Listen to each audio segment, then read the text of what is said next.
ආයිබුවන් අදත් ඔයගොල්ලෝ සාදරයෙන් පිළිගන්නවා මගේ travel with chef YouTube channel එකට. ඔන්න අදත් මම රෙසිපි එකක් කරන්න ආවා. ඒ තමයි මේ කොහොමද ඉන්දියාප්ප කොත්තු හදාගන්නේ කියලා. ඉතින් හරිම ලේසි එක හදන්න. ඔයගොල්ලන්ට දන්නවා ඉන්දියාප්ප තියෙනවා. ඉන්දියාප්ප ඇත්තටම මේ සමහරලාට ගෙදර වැඩිපුරක් තියෙන වෙලාවල් තියෙනවා. එතකොට අන්න ඒ වගේ වෙලාවල් දැක්කොත් මෙන්න මේ වගේ කොත්තුවක් අපිට හදාගන්න පුළුවන් ලේසියෙන්ම. සමහර වෙලාවට ඉන්දියාප්ප ඔයගොල්ලෝ පාවිච්චි කරද්දී ගොඩක් වෙලාවට වෙන්නේ බේලෙන්න ගන්නවා. ඉතින් ඒ වගේම සමහරට අලුත්ම ඉන්දියාප්ප එකට වඩා ටිකක් මේ පැය කීපයක් හරි ඕවිත කලින් දවසේ අදපයක් වුණත් මේකට වඩා සුදුසු වෙනවා. ඉතින් අපිට ඒ වගේ දෙයක් වුණාන් පස්සේ අපිට ඒකට යම පිළියමක් වශයෙන් අපිට මේ වගේ කොත්තුවක් හදාගන්න පුළුවන්. ඒ වගේම අද ඔයගලන්ට මම ස්තුතිවන්ත වෙනවා ගොඩාක් අය මගේ travel with chef YouTube channel එකට ගොඩාක් අය subscribe කරලා එහෙම තියෙනවා.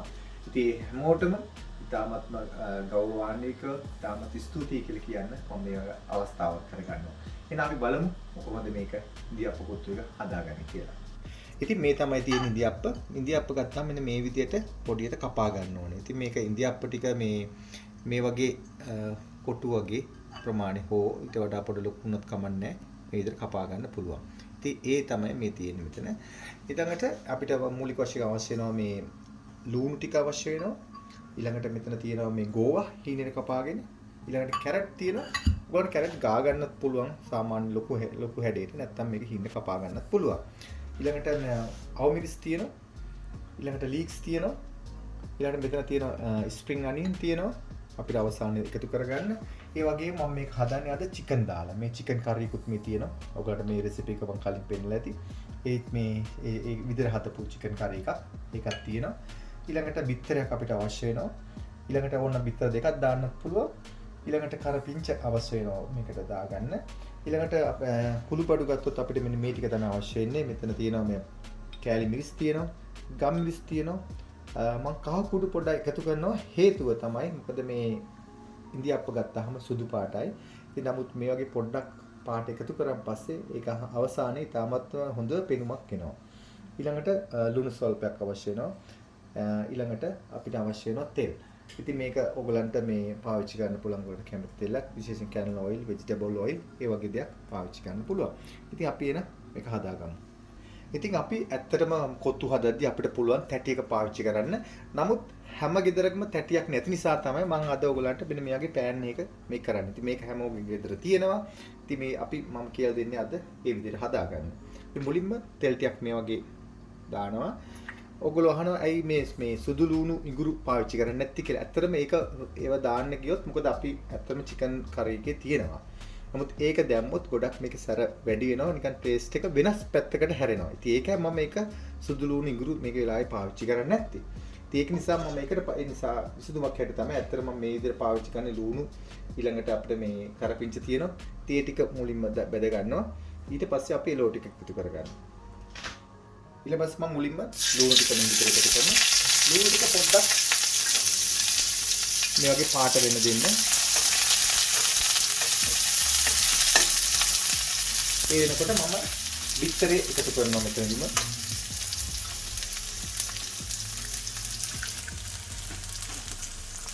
මේ ගින්දර පොඩ්ඩක් වැඩි කරලා කරන්න. එතකොට ඉක්මනින්ම මේක පටන් ගන්නවා කුක් වෙන්න.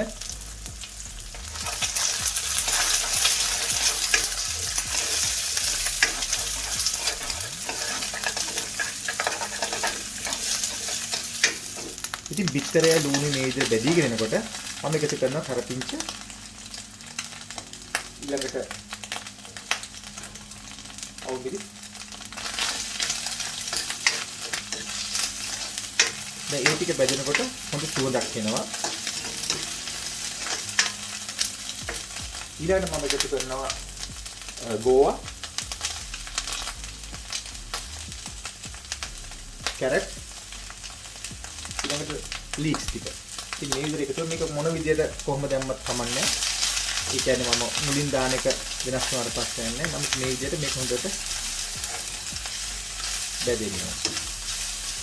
ඉතින් මේ ටික මේ වගේ බෙදෙනකොට පැන්ඩීක එනවා මේක. ඊට පස්සේ මම එකතු කරන ලුණු ස්වල්පයක් තව ටිකක් මේක ඉක්මන් කරන්න ඕන නිසා. ඊට පස්සේ මේක පොඩි වෙලාවක් විනාඩියක් විතර මේ විදිහට මේක තැම්බෙන්න දෙන්න.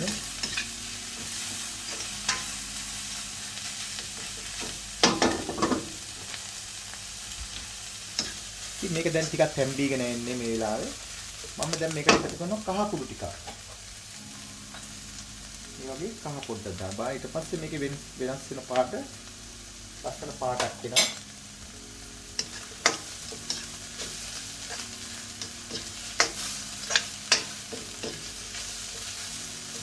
පේන ලස්සන පාටක් ආවා.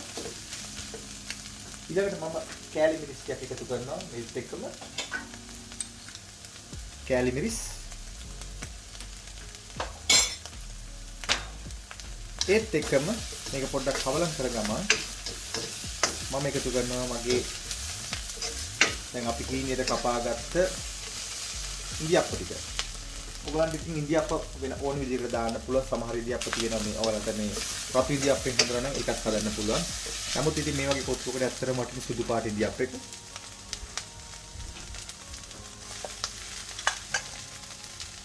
ඒ දැම්ම ගින්දර පොඩ්ඩක් අඩු කරන්න ඕනේ මේ වෙලාවේ. ඒක නැත්නම් මේක අඩිය අල්ලන්න ඕනේ. දැන් මේක මේ විදිහට හොඳට කලවම් කරගන්න.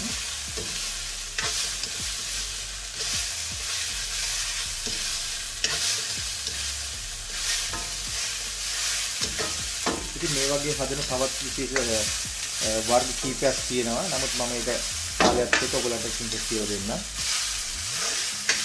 මතක ගන්න මේ අඩියෙම අල්ලන්න දෙන්න බෑ.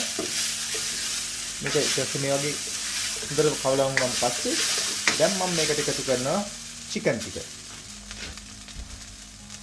ඒක දිහා ග්‍රේවිත් එක්ක එකතු කරගන්න. ඊට පස්සේ මේකත් එක්ක මේ චිකන් එකේ මේ හැන්දෙන් මේ වගේ කැඩෙන්න මේක හොඳට වගේ කලවම් කරගන්න. අපිට කියන්නේ මේ වෙලාවේදී ගින්දර පොඩක් අඩු කරලා ලිපේ කරන්න නැත්නම් අඩිය මෙන් කවරම් වෙනවා.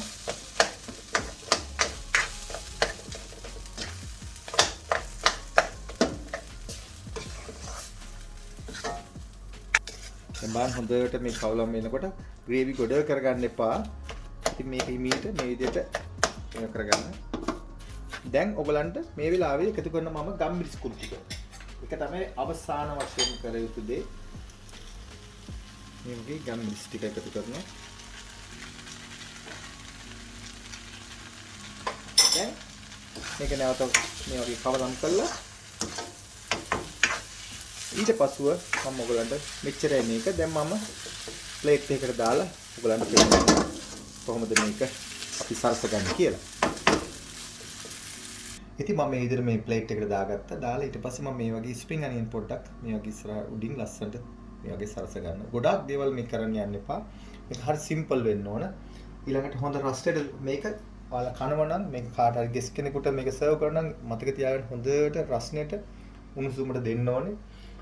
එතකොට තමයි මේ කෑම එක රසය වැඩි වෙන්නේ. ඔයගොල්ලෝ ගොඩක් වෙලාවට කරන්නේ මේ කෑම එක සීතල වෙනවා. එතකොට ඒ කෑම එකේ රස නැති වෙනවා.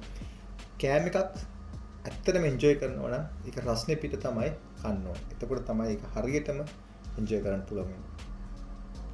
ඉතින් ඔන්න අද ඔයගොල්ලෝ බලාගත්ත කොහොමද මේ කොත්තු හදාගන්නේ කියලා ඉන්දියාප් එක. ඉතින් මේ ඔයගලන්ට චිකන් අරෙන්න සමත් ඕනෑම දෙයක් ඕන ළඟ තියෙන ඕනම දෙයක්. ඒ කියන්නේ අපිට ගත්ත බීෆ්, පෝක්, චිකන් කැමති එකක් දාලා ඔයගලන්ට මේ කොත්තු හදාගන්න පුළුවන්. ඉතින් මේ අතරේ ඔයගලන්ට යම් කිසි ගැටලුවක් තියෙනවා නම් සුපුරුදු පරිදි මට කමෙන්ට් එකක් දාන්න. ඔයගලන්ට කියලා දෙන්න. මොකද මම මේ කරන හැම රෙසිපියක්ම මගේ සාමාන්‍ය අපි මගේ වැඩ කරන වෙලාවෙදී අපි වැඩ කරන තැන්වලදී කරන ඒවා තමයි මම ඔයගලන්ට කියලා දෙන්නේ. නැත්තම් මේක නැත්තම් කොහෙන් හරි හොයාගත්ත දේවල් නේ. මම ඔයගලන්ට දෙන හැම රෙසිපියක්ම ඒ විදිහට මගේ එදිනදා ජීවිතේ වෘත්තීය සුපරේජිකෙත් කරන දේවල් තමයි ඔයගලන්ට මේ කියලා දෙන්නේ. ඒක නිසා ඔයගලන්ට බොහෝ ගැටලු ඇති. ඕනම දෙයක් කියන්න මම කැමතියි උත්තර දෙන්න. ඉතින් සුබුරුතු පාඩි නැවතත් මෙවැනිම අලුත්ම වීඩියෝ එකක් හම්බෙනතුරු අදට මෙතරයි. ගිහින් එන්න ඔබට සුබ දවසක්. ආයිබෝවන්.